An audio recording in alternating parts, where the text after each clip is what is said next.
How to get the new Messenger update? Follow this step.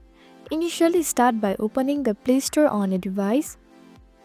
Next tap on the search bar at the top and type Messenger and search for it. Now find the official app by Meta.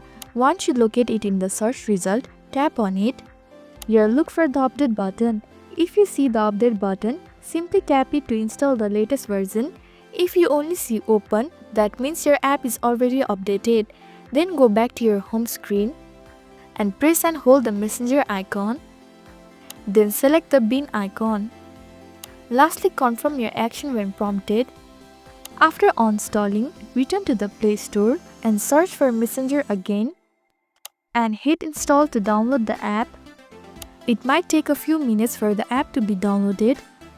Finally, open the app and check if the new feature is available.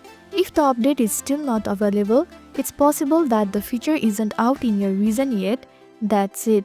This is how to get the new Messenger update.